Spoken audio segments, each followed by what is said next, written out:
Welcome to our bee rummage sale. Let me get my post-apocalyptic corona or COVID mask off. So we're sorting a whole bunch of beehives right now into usable deeps for our bee breeding project.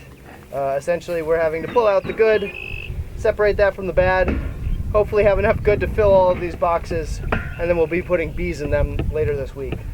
It's not ideal beekeeping weather, as you can tell. We're all bundled up here, not only against coronavirus, but also against the elements, because it's, I'm sure, a balmy 40 degrees out here with wind and no sun. So, you know, some spring beekeeping in Wisconsin. Woo!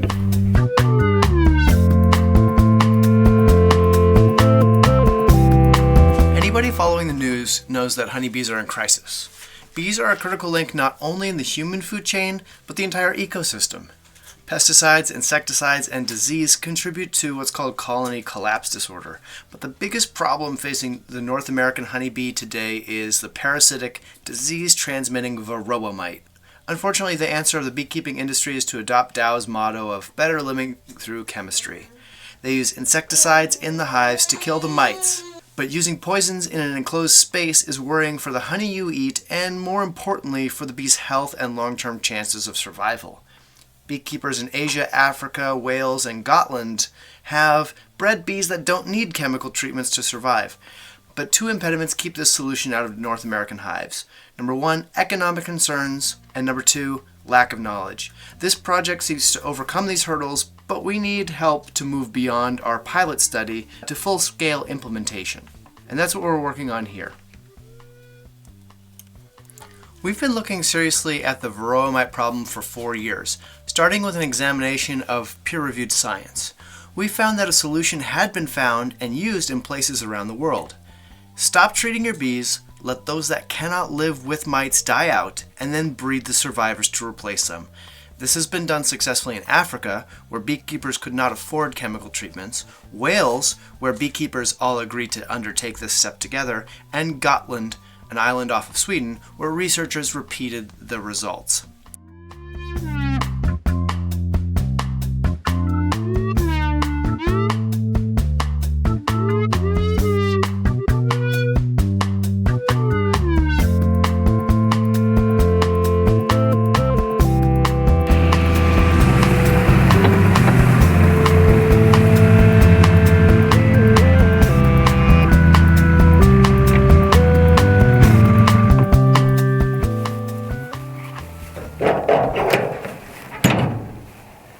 Well, it's a very cool Wisconsin spring so far, this last couple of weeks, and the bees don't wait. So we're installing bees in suboptimal conditions. It's a little colder than I'd like it to be, but we have our beehives out here. This is one cluster out of 5 spread around Agricole here, and today we're going to be installing our bee packages. And if you've never seen somebody install a bee package, I just want to warn you, it looks rougher than you might want to handle bees, not being a beekeeper, not really having done this before. The first time I did it, I was a little shocked, but there's a lot of slapping and shaking of, you know, thousands of insects that could potentially sting you.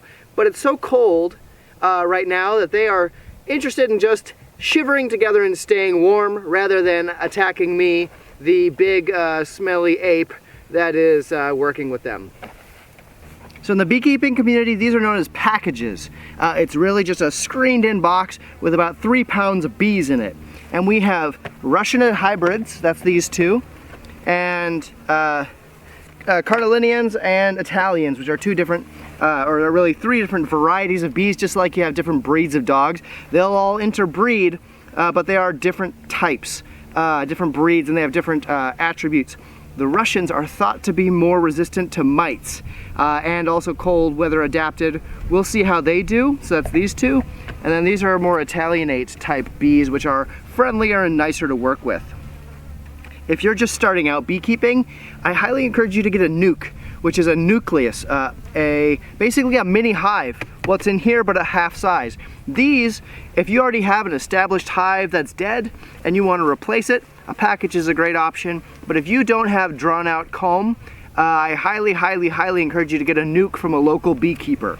But if you're just starting out and you need lots of packages like we do for this research project, then definitely a package is not a bad option. So let's get to installing these things. Okay, so the first thing we're going to do, move the package off, take off the outer cover, take off the inner cover. Now, there's 10 frames in here, and it's going to be too tight for what I want to do, so I'm going to pop out one end. I'm going to pop that over to the side here and store it for later. We'll come back to that in 3 days. And now I'm going to move these empty frames, and what we have in here are empty frames, a frame of honey, 2 empty frames, a frame of honey, and then more empty frames. And when I say empty frames, I mean they've got comb, but they don't have any resources, pollen or honey.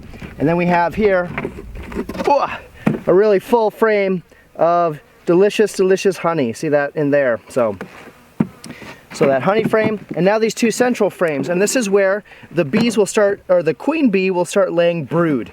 That is larvae and eggs that will hatch into new bees and replenish the population of the hive. So now what we're going to do, I have this big space, and so what I'm going to do is pop the top off this package with about 3 pounds of bees. I don't know how many thousand that is, but it's a lot. Put that there. And now what we've got is a tin can full of sugar syrup. Sugar syrup is a basic thing that the bees can eat. This is basically their traveling food. And this strap is holding the queen cage. The queen is not loose in here. The queen is in a box with a screen on it. And the worker bees will get sugar water from here and feed it to the queen and keep her happy. And see how they're clustered? They're sticking together for mutual warmth. And so what's going to happen is, when I take this off and dump them in, they're going to want to rebuild that cluster around the queen to keep her nice and toasty. And this is the tricky part. With gloves on, you can do this without gloves. I'm doing it with gloves just because, I don't know, I do it with gloves. Now, it's cold, so they're sticking together. If it was hot and they'd want to fly around, I would use a spray bottle with 1-to-1 sugar and water to spray on them, and then the bees start licking that sugar water off of each other, and they get completely they ignore what I'm doing, which is going to be shaking them, literally shaking them into this hive. So now here they all are. You can see they're drinking the sugar water off those holes, so I'll set this down to the side for a minute. Now I'm going to free the queen. And sometimes this goes better than others. Hopefully I won't drop her in there. I have to fish her out because that's never fun. So in this box is the queen. See how they're clustered around here? I'm going to knock some of those off down in here. Now I'll show you the queen here in a minute. But first I'm going to dump the workers out. And when I say dump, I mean dump.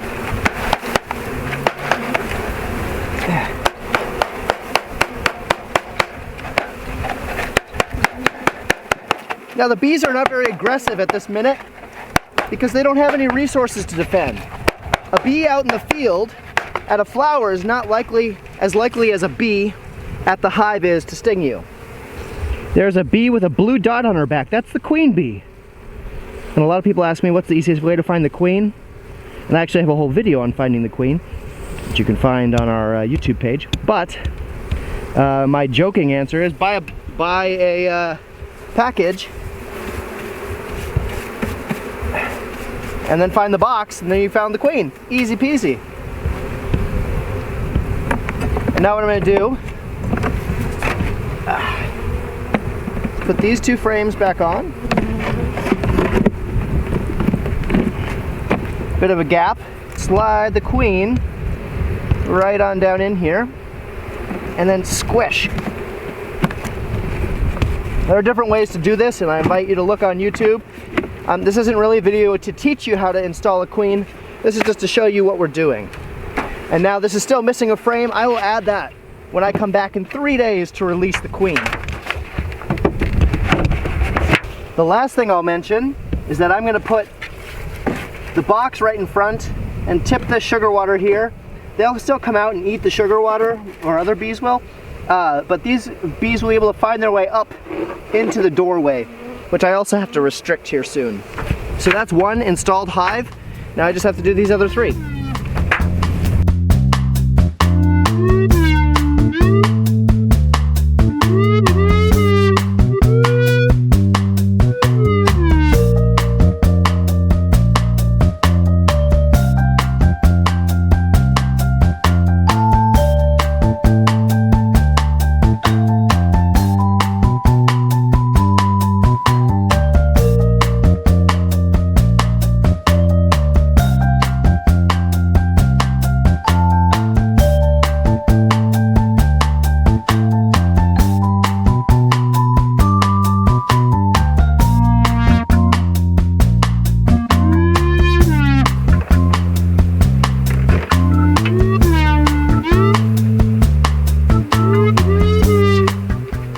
It's now 3 days later, and I'm coming to release the queens.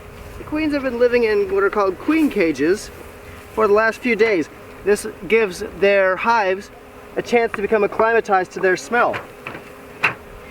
It could be that if I just released the queen without doing that, they would kill her.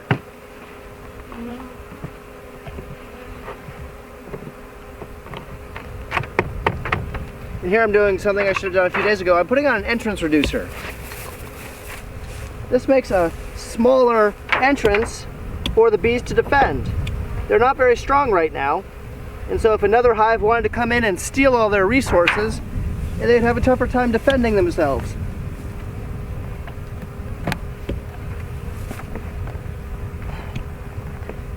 But by constricting the entrance, we're in better shape.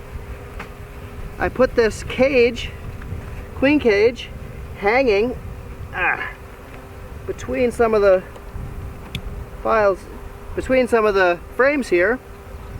I'll pull that cage out,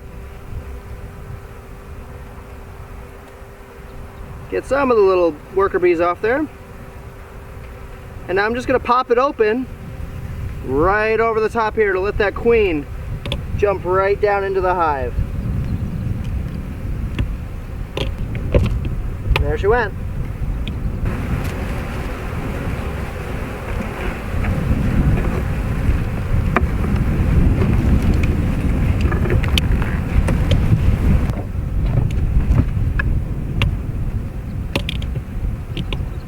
The difficult part of this method, and the reason it has not been adopted in North America, is that it requires beekeepers to go without income for at least 3 years and requires some specialized knowledge.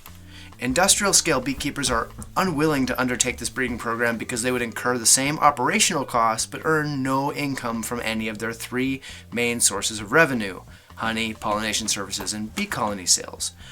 Small scale beekeepers, on the other hand, would be willing to go without honey, as many already do, but do not know that this method is available to them and have not learned how to divide their existing hives into multiple daughter colonies. Our goal here is to show that this works in a North American setting, and also to provide tools for beekeepers of all scales to learn how to do this for themselves. I should also take a quick minute to say thanks to Double Days in Buda, Texas, for sponsoring this hive, as well as Usman Law Firm in Madison, and Cooper and Sarah for sponsoring a hive also. So we are really appreciative of our sponsors who have helped us purchase these bees and get all this this research going.